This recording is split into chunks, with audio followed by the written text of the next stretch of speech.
Căng thẳng leo thang, Đài Loan tuyên bố cần thêm vũ khí tầm xa để răn đe Trung Quốc. Cũng tại Đài Loan, tân lãnh đạo Quốc dân đảng hy vọng được hợp tác với Trung Quốc. Trong khi đó, Trung Quốc kêu gọi bảo vệ hiến chương Liên Hiệp Quốc, thực hiện chủ nghĩa đa phương thực sự. Sau khi CFO Huawei được trả tự do, Canada nêu định hướng trong quan hệ với Trung Quốc. Tại Myanmar, quân đội và phe đối lập lại đụng độ ác liệt. Các thông tin đáng chú ý khác, Ngoại trưởng Mỹ cam kết hợp tác chặt chẽ với Pháp về quan hệ song phương. Liên Hiệp Quốc kêu gọi thế giới loại bỏ vũ khí hạt nhân. Ả Rập Xê Út ủng hộ ngăn chặn Iran có được vũ khí hạt nhân. Tổng thống Hàn Quốc cân nhắc lệnh cấm tiêu thụ thịt chó. Tại Úc, bang New South Wales công bố lộ trình mở cửa trở lại sau đại dịch.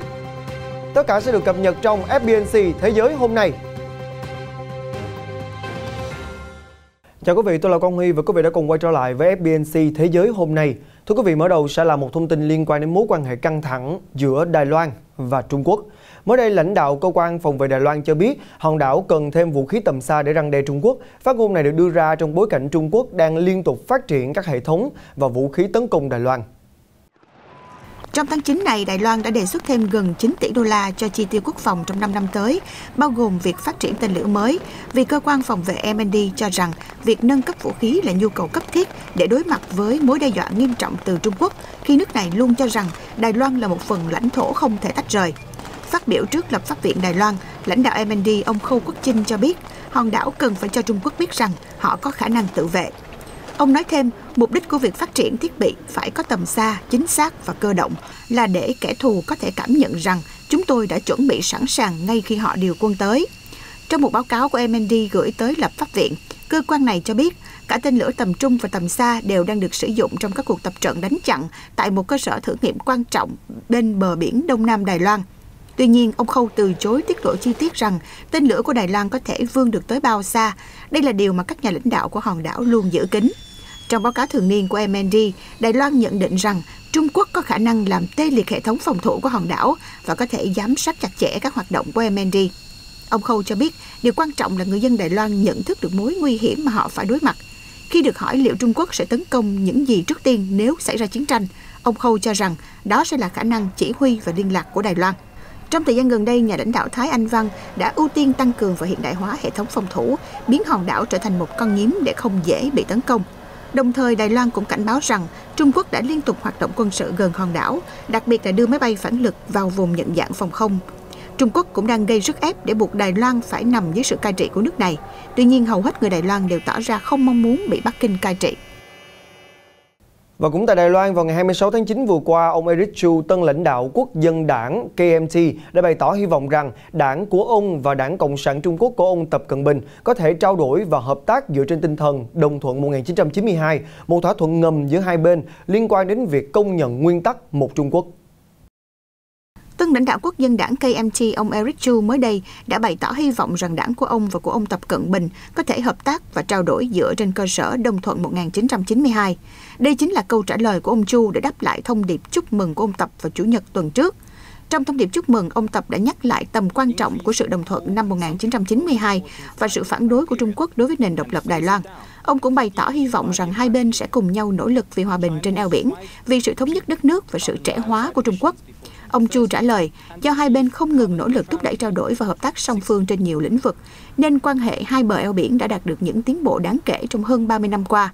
Tuy nhiên, dưới sự điều hành của Đảng Tiến bộ Dân chủ DPP, các chính sách phi hạt nhân hóa và chống Trung Quốc của đảng này đã làm thay đổi hiện trạng hai bờ eo biển, thúc đẩy căng thẳng xuyên eo biển. Lưu ý rằng người dân ở cả hai bên đều là hậu duệ của các hoàng đế Trung Quốc cổ đại. Ông Chu bày tỏ hy vọng rằng trên cơ sở đồng thuận năm 1992 và phản đối Đài Loan độc lập, hai bên sẽ đi theo hướng tìm kiếm điểm chung nhưng vẫn tôn trọng sự khác biệt. Bắc Kinh đã có lập trường cứng rắn về quan hệ hai bờ eo biển kể từ khi đảng của nhà lãnh đạo Thái Anh Văn từ chối công nhận sự đồng thuận năm 1992. Đây là một thỏa thuận ngầm giữa Đài Loan và chính phủ Trung Quốc. Theo sự đồng thuận, cả hai bên eo biển thừa nhận rằng chỉ có một Trung Quốc và mỗi bên được tự do giải thích Trung Quốc nghĩa là gì. Tuy nhiên, Bắc Kinh chưa bao giờ công khai thừa nhận phần thứ hai của diễn giải đó. Vừa qua, ông Zhang Jun, đại diện thường trực của Trung Quốc tại Liên Hiệp Quốc đã kêu gọi các nước kiên quyết giữ vững hiến chương của tổ chức này, đồng thời thực hiện chủ nghĩa đa phương thực sự. Tại thành phố New York, Mỹ, trong cuộc họp cấp bộ trưởng đầu tiên của nhóm những đồng minh bảo vệ hiến chương Liên Hiệp Quốc bên lề kỳ họp thứ 76 của Đại hội đồng Liên Hiệp Quốc. Theo đó, ông Zhang Jun, đại diện thường trực của Trung Quốc tại Liên Hiệp Quốc, cho biết hiến chương thể hiện niềm tin vững chắc của cộng đồng quốc tế về việc loại bỏ tai họa chiến tranh và thiết lập các chuẩn mực cơ bản, điều chỉnh các mối quan hệ quốc tế đương đại. Trung Quốc là nước đầu tiên ký hiến chương Liên Hiệp Quốc. Kể từ khi khôi phục lại vị trí hợp pháp của mình trong tổ chức này cách đây 50 năm, Cộng hòa Nhân dân Trung Hoa đã có những hành động cụ thể để duy trì các mục đích và nguyên tắc của hiến chương. Ông Zhang nói rằng nước này là người xây dựng hòa bình thế giới, người đóng góp vào sự phát triển toàn cầu, người bảo vệ trật tự quốc tế và là nhà cung cấp hàng hóa công cộng.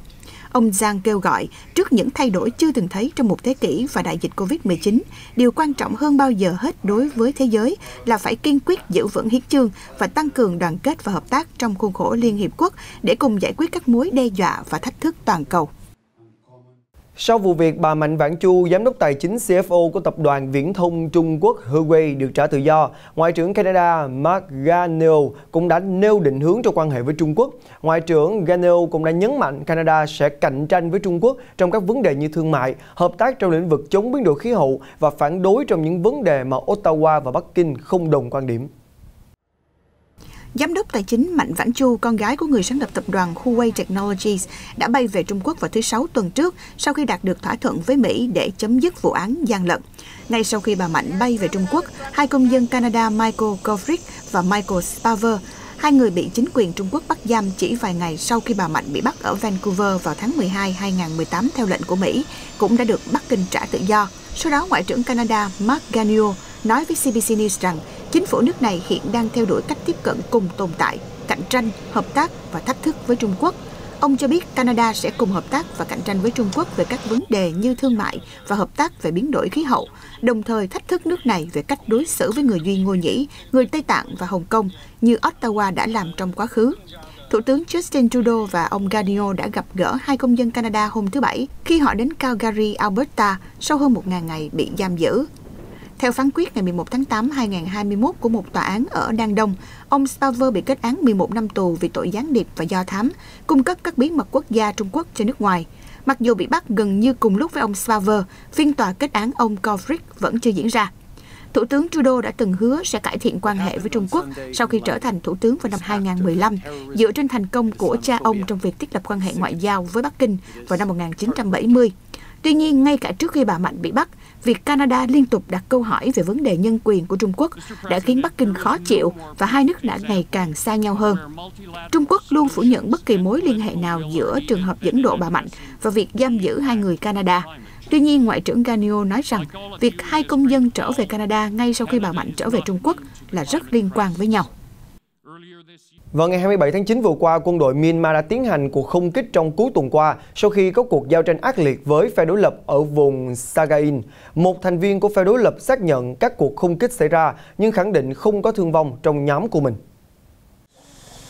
Mới đây, cổng thông tin DVB đưa tin quân đội Myanmar đã tiến hành một cuộc không kích trong cuối tuần qua sau khi có cuộc giao tranh ác liệt với phe đối lập ở Hopin Labu thuộc vùng Sagang phía tây bắc nước này. Một số cư dân đã nghe thấy tiếng máy bay và tiếng nổ vào tối 25 tháng 9 trước khi đường dây điện thoại và Internet bị cắt. Trong khi đó, Chính phủ Thống nhất Quốc gia NUG, tổ chức do các thành viên chính quyền cũ lập ra để chống lại chính quyền quân sự Myanmar, khẳng định có 25 binh sĩ thuộc chính quyền quân sự đã thiệt mạng trong cuộc đụng độ này. NUG còn tuyên bố rằng đã tịch thu một số vũ khí trong cuộc giao tranh. Vừa qua, Ngoại trưởng Mỹ Antony Blinken cũng đã tổ chức cuộc họp báo cuối cùng trong bối cảnh các cuộc họp của Đại hội đồng Liên Hiệp Quốc sắp kết thúc và nói rằng ông đang làm việc để hàn gắn các mối quan hệ căng thẳng với Pháp, đồng thời bày tỏ hy vọng sẽ quay trở lại bàn đàm phán với Iran. Trong một cuộc họp báo, Ngoại trưởng Mỹ Antony Blinken cho biết ông cam kết hợp tác chặt chẽ với người đồng cấp Pháp để khôi phục mối quan hệ song phương, đồng thời nhấn mạnh rằng hai nước là những người bạn lâu năm. Trước đó, Tổng thống Mỹ và Pháp đã trực tiếp hàn gắn quan hệ bằng một cuộc điện đàm. Sau đó, Pháp đã đồng ý cử đại sứ nước mình quay lại Washington và Mỹ thừa nhận rằng mình đã sai lầm khi để Úc mua tàu ngầm của mình mà không hỏi ý kiến của Pháp. Trong một tuyên bố chung được đưa ra sau khi Tổng thống Mỹ và Pháp điện đàm, hai nhà lãnh đạo nhất trí tiến hành các cuộc tham vấn để xây dựng lại lòng tin và sẽ gặp nhau tại châu Âu vào cuối tháng 10. Ông Blinken cũng nói rằng Mỹ sẵn sàng nối lại các cuộc đàm phán hạt nhân với Iran và cho biết đó là lựa chọn tốt nhất hiện có để hạn chế chương trình hạt nhân, đồng thời cung cấp một nền tảng để giải quyết các hoạt động gây bất ổn khác của Iran. Ngoại trưởng Ireland cho biết hôm thứ Tư, sau cuộc gặp với người đồng cấp Iran bên lề Đại hội đồng Liên Hiệp Quốc, Iran bày tỏ ý định rất rõ ràng là quay lại đàm phán hạt nhân ở Viên, Áo. Ireland hiện là thành viên của Hội đồng Bảo an Liên Hiệp Quốc và điều phối công việc của 15 thành viên về thỏa thuận hạt nhân Iran năm 2015. Các cường quốc trên thế giới đã tổ chức 6 vòng đàm phán gián tiếp giữa Mỹ và Iran tại Viên để cố gắng giúp cả hai có thể quay trở lại tuân thủ hiệp ước hạt nhân đã bị cựu Tổng thống Mỹ Donald Trump từ bỏ vào năm 2018. Hôm ngày 26 tháng 9 vừa qua, Tổng thư ký Liên Hiệp Quốc Antonio Guterres đã lên tiếng kêu gọi thế giới loại bỏ vũ khí hạt nhân, qua đó bắt đầu một kỷ nguyên mới của đối thoại, tin cậy và hòa bình. Tổng thư ký Liên Hiệp Quốc Antonio Guterres nhấn mạnh giải quyết mối đe dọa vũ khí hạt nhân là một nhiệm vụ trọng tâm của tổ chức này kể từ khi thành lập. Vào năm 1946, Đại hội đồng Liên Hiệp Quốc đã đưa ra nghị quyết đầu tiên nhằm loại bỏ vũ khí nguyên tử khỏi kho vũ khí quốc gia, cũng như tất cả các loại vũ khí nguy hiểm có khả năng hủy diệt hàng loạt. Theo nhà lãnh đạo Liên Hiệp Quốc, mặc dù tổng số vũ khí hạt nhân đã giảm trong nhiều thập kỷ, nhưng hiện có khoảng 14.000 đơn vị vũ khí loại này đang được dự trữ trên toàn thế giới. Ông Antonio Guterres khẳng định thế giới đang phải đối mặt với mức độ rủi ro hạt nhân cao nhất trong gần 40 năm qua. Tổng thư ký Liên Hiệp Quốc cho rằng đây là thời điểm để vũ khí hạt nhân được loại bỏ khỏi thế giới, qua đó mở ra một thời kỳ mới của đối thoại, tin cậy và hòa bình cho tất cả người dân trên toàn cầu. Vừa qua, Quốc vương Ả Rập Xê Út Salman bin Abdulaziz cho biết trước Đại hội đồng Liên Hiệp Quốc rằng ông ủng hộ các nỗ lực ngăn chặn Iran có được vũ khí hạt nhân. Phát biểu này được đưa ra trong bối cảnh các nhà lãnh đạo thế giới chuẩn bị nối lại các cuộc đàm phán với Iran để khôi phục Hiệp ước hạt nhân năm 2015. Trong một video được ghi sẵn để gửi đến Đại hội đồng Liên Hiệp Quốc vừa qua, Quốc vương Ả Rập Xê Út Salman bin Abdulaziz cho biết ông ủng hộ Iran có được vũ khí hạt nhân. Ả Rập Xê Út khẳng định tầm quan trọng của việc giữ cho Trung Đông không có vũ khí hủy diệt hàng loạt. Trên cơ sở đó, chúng tôi ủng hộ các nỗ lực quốc tế nhằm ngăn chặn Iran sở hữu vũ khí hạt nhân. Iran và Ả Rập Xê Út, hai cường quốc Hồi giáo dòng Shiite và Sunni hàng đầu ở Trung Đông, cả hai đã là đối thủ của nhau trong nhiều năm. Hai bên đã cắt đứt quan hệ ngoại giao vào năm 2016. Tuy nhiên, trong năm nay, họ vẫn quyết định tổ chức các cuộc đàm phán nhằm giảm bớt căng thẳng. Iran là quốc gia láng giềng của Ả Rập Xê Út, nên chúng tôi hy vọng rằng các cuộc đàm phán đầu tiên sau nhiều năm giữa hai bên sẽ đạt được những kết quả khả quan. Chúng tôi hy vọng có thể xây dựng được niềm tin dựa trên sự tôn trọng chủ quyền và không can thiệp vào công việc nội bộ của nhau. Phát biểu của ông được đưa ra sau lời kêu gọi của Tổng thống Iran Ebrahim Raisi về việc nối lại các cuộc đàm phán hạt nhân với các cường quốc trên thế giới, với hy vọng Mỹ sẽ dỡ bỏ các lệnh trừng phạt. Sáng thứ Bảy ngày 25 tháng 9, rất đông người Iran đã hành hương và chờ đợi bên kia biên giới Iraq với hy vọng đến được thánh địa Karbala tham dự nghi lễ hành hương Abien. Tại Iraq mới đây, thống đốc tỉnh Basa ông Asad al-Aidani cho biết sau khi nhìn thấy video người hành hương tại biên giới với Iran quá đông đúc, Thủ tướng đã ra chỉ thị rằng chỉ cho phép một số lượng hạn chế người hành hương Iran đi vào Iraq để tham gia nghi lễ Abien. Theo như mọi năm, có đến 20 triệu người Hồi giáo dòng Shiite tham gia cuộc hành hương Abien ở thánh địa Karbala để tưởng nhớ Imam Hussein, cháu trai của nhà tiên tri Mohammed, người đã bị giết trong trận chiến năm 680. Vào năm 2020, do sự bùng phát của đại dịch Covid-19, các nhà chức trách đã cấm hầu hết những người hành hương nước ngoài nhập cảnh, bao gồm khoảng 3 triệu người Iran. Liên quan đến vấn đề Mỹ trục xuất người dân Haiti di cư vào tuần trước, mới đây thì người dân Haiti cũng đã tuần hành ở thủ đô Port-au-Prince để phản đối việc này, đặc biệt là sau khi một người lính Mỹ đã dùng roi đánh người di cư, làm bùng lên sự tức giận tại quốc gia Caribe này. Tuần trước, lính biên phòng Mỹ bắt đầu trục xuất người di cư Haiti khỏi một khu lán trại lớn mà họ đã dựng lên sau khi lội qua sông Rio Grande, ngăn cách Mexico và Mỹ. Nhiều người trong số đó được đưa lên các chuyến bay hồi hương về Haiti hoặc trở về Mexico. Bộ trưởng Bộ An ninh Nội địa Mỹ Alejandro Mayorkas báo cáo rằng gần 30.000 người di cư đã được nhìn thấy ở khu vực biên giới trong 2 tuần qua. Khoảng 2.000 người trong số họ đã bị trục xuất về lại Haiti.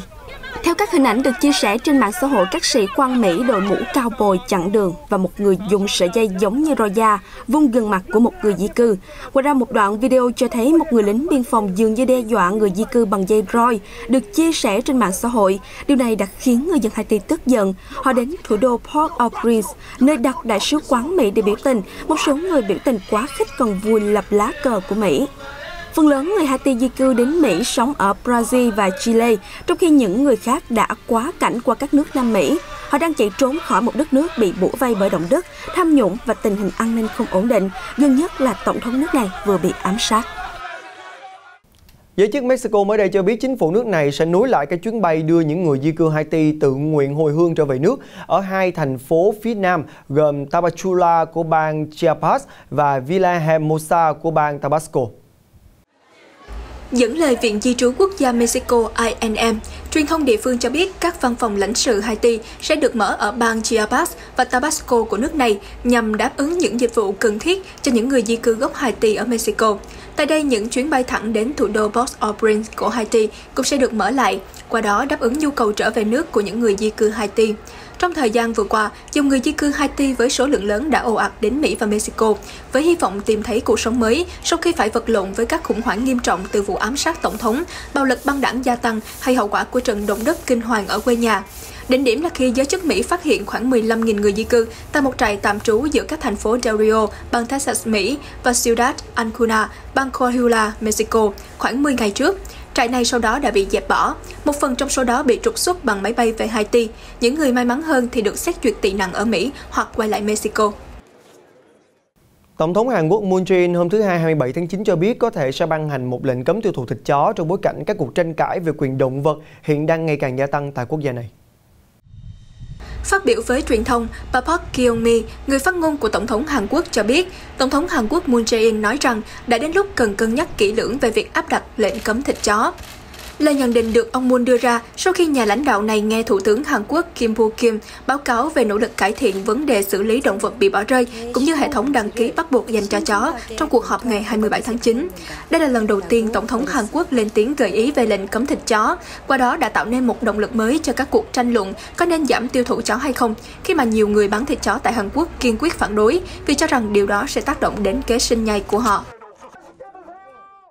Giới chức Nigeria mới đây đã thông báo các tay súng cực đoan đã trả tự do cho 10 em, trong đó có 136 học sinh ở một trường Hồi giáo ở Tây Bắc nước này bị bắt cóc cách đây gần 3 tháng trước. Phát biểu với truyền thông, mục sư Joseph Hayab, lãnh đạo nhà thờ địa phương và cũng là đại diện ban phụ huynh của trường Bethel Baptist thuộc bang Kaduna của Nigeria cho biết, những kẻ bắt cóc đã nhận được tiền chuộc và thả thêm 10 học sinh như những đợt trước, song số tiền chuộc không được tiết lộ. Mục sư Hayab chia sẻ, số học sinh này nằm trong tổng số hơn 100 em bị bắt cóc trong cuộc tấn công của những tay súng vào đêm ngày 5 tháng 7 vừa qua. Sự việc là một trong số nhiều vụ bắt cóc do các băng đảng tội phạm địa phương thực hiện trong suốt thời gian vừa qua. Theo thống kê, khoảng hơn 1.000 học sinh ở các trường trung học và cao đẳng ở Tây Bắc và miền Trung Nigeria đã trở thành nạn nhân của các vụ bắt cóc tống tiền kể từ tháng 12 năm ngoái. Hầu hết những trẻ em này sẽ được thả sau khi những kẻ bắt cóc nhận được tiền chuộc, nhưng nhiều đứa trẻ khác lại bị các tay súng giết chết hay bị giam giữ tại các trại trong rừng. Vào thứ Hai, ngày 27 tháng 9, chính quyền bang New South Wales của Úc cũng đã công bố lộ trình để mở cửa trở lại sau một thời gian bị phong tỏa chặt chẽ để phòng chống dịch bệnh, trong đó nêu chi tiết các mức độ khác nhau dựa trên tình trạng tiêm chủng của người dân. Tại Úc, thủ hiến bang New South Wales, bà Gladys Berejiklian mới đây cho biết, cuộc sống sẽ trở lại bình thường khi tỷ lệ tiêm chủng đủ 2 mũi đạt được 70%, và khi con số này đạt 80%, các hoạt động thể thao và du lịch trong cộng đồng có thể được nối lại. Hiện tại có 60% người từ 16 tuổi trở lên đã được tiêm chủng đầy đủ, cao hơn mức trung bình toàn quốc là 52%, do đó các quan chức dự kiến sẽ đạt được mục tiêu 80% vào cuối tháng 10. New South Wales bắt đầu nới lỏng một số hạn chế vào thứ Hai, bao gồm ở thủ đô Sydney, cho phép các công trường xây dựng hoạt động trở lại hết công suất và các bể bơi ngoài trời mở cửa trở lại với các biện pháp giãn cách xã hội. Theo kế hoạch mở cửa trở lại, Úc sẽ đạt được kế hoạch tiêm chủng cho 70-80% cho dân số trưởng thành. Tuy nhiên, một số quốc gia không ghi nhận ca nhiễm COVID-19 cho biết họ vẫn có thể đóng cửa biên giới của mình, ngay cả khi đã đạt được mục tiêu đó. Bằng cách đóng cửa biên giới sớm trong đại dịch, Úc đã quản lý được cuộc khủng hoảng COVID-19 tốt hơn nhiều quốc gia tương đương. Tuy nhiên, sự xuất hiện của biến thể Delta ở Sydney vào tháng 6 đã dẫn đến sự gia tăng đột biến về số ca mắc, với tỷ lệ là khoảng 68% trong số gần 100.000 ca. Tuy nhiên, tỷ lệ tử vong đã chậm lại trong năm nay nhờ vào chiến dịch tiêm chủng nhanh chóng, đặc biệt là đối với những người dễ bị tổn thương nhất. Đến nay thì đã có hơn 1.200 ca tử vong đã được ghi nhận. Reuters đưa tin trường dạy lái xe cho nữ giới đầu tiên ở Afghanistan đã phải tạm thời đóng cửa do không có học viên nào đăng ký kể từ khi Taliban trở lại cai trị quốc gia này kể từ giữa tháng 8 vừa qua. Với sự giúp đỡ từ Quỹ Phát triển của Liên Hiệp Quốc, cô gái 23 tuổi người Afghanistan Nilab Durrani đã thành lập cơ sở dạy lái xe cho nữ giới đầu tiên ở Afghanistan. Đây không chỉ là nơi dạy lái xe cho nhiều học viên, mà còn là nơi để những nữ hướng dẫn lái xe có thể kiếm sống. Cô Durrani nói rằng ở Afghanistan chỉ có giáo viên nam ở các trường dạy lái xe. Phụ nữ Afghanistan cũng rất muốn học, nhưng nhiều người trong số họ gặp khó khăn để tìm kiếm nơi học vì bị người thân cấm không được học với nam giới. Kể từ khi thành lập trung tâm dạy lái xe của cô Durrani nhận được sự quan tâm của đông đảo người dân Afghanistan, cô có kế hoạch mở chi nhánh thứ hai ở Kabul trong tháng 8 và một cơ sở tại Kandahar vào cuối năm nay. Nhưng mọi thứ dường như đã thay đổi vì sự quay trở lại cai trị đầy bất ngờ của Taliban. Kể từ khi chính phủ trước sụp đổ, chúng tôi không nhận một học viên mới, cũng không ai liên hệ với chúng tôi để đăng ký, vì họ lo lắng cho sự an toàn của họ. Họ nói rằng nếu họ đến trung tâm, ai đó có thể làm phiền hoặc chất vấn họ. Durrani còn kể rằng, một ngày sau khi Taliban tiếp quản đất nước, một số chiến binh đã đến trường dạy lái xe của cô. Họ dỡ bỏ bảng hiệu bên ngoài và tuyên bố đóng cửa cơ sở này. Tôi muốn trung tâm được tiếp tục hoạt động. Đây là nguồn thu nhập duy nhất của tôi. Tôi đã liên hệ với các quan chức thuộc chính phủ mới. Họ nói với tôi rằng nếu tôi muốn ra ngoài làm việc, họ sẽ không đảm bảo an toàn cho tôi. Hiện tại, trung tâm đã tạm thời đóng cửa, nhưng Durrani vẫn nuôi hy vọng rằng các tổ chức quốc tế sẽ can thiệp và thuyết phục Taliban để những phụ nữ như cô được tiếp tục công việc kinh doanh của mình. Theo hãng tin NHK, đô vật sumo hàng đầu Nhật Bản Hakuho có thể sẽ phải giải nghệ sau nhiều năm vật lộn với chấn thương. Anh Hakuho, 36 tuổi, bắt đầu sự nghiệp sumo vào năm 2001. Chỉ 6 năm sau đó, anh giành được hạng sumo cao nhất Yokozuna vào tháng 5 2007 và trở thành người Mông Cổ thứ hai giữ thứ hạng này. Dẫn một số nguồn tin, NHK cho biết đô vật sumo hàng đầu Nhật Bản dường như đã chắc chắn với ý định từ bỏ sự nghiệp do bị chấn thương nhiều năm. Sau giải nghệ, anh Hakuho sẽ mở một lò võ sumo. Đô vật Hakuho nhập tịch Nhật Bản vào năm 2019, cho biết việc mở một lò đào tạo sumo chính là cách mà anh thể hiện lòng biết ơn của mình. Hiệp hội Sumo Nhật Bản hiện chưa ra bình luận nào về thông tin trên. Anh Hakuho tên thật là Monbatin Davajagan, sinh ra ở Mông Cổ. Anh là người đã phá vỡ kỷ lục về số trận thắng trong các giải đấu. Bên cạnh đó, thời gian giữ hạng Yokozuna của đô vật này cũng là lâu nhất trong lịch sử. Thế nhưng chấn thương đã cản trở sự nghiệp của anh trong vài năm qua. Điều này đã buộc đô vật sumo gốc Mông Cổ phải từ bỏ một số giải đấu. Thông tin vừa rồi cũng đã khép lại FBNC Thế giới hôm nay. Quang Huy cảm ơn quý vị đã quan tâm theo dõi. Xin chào và hẹn gặp lại.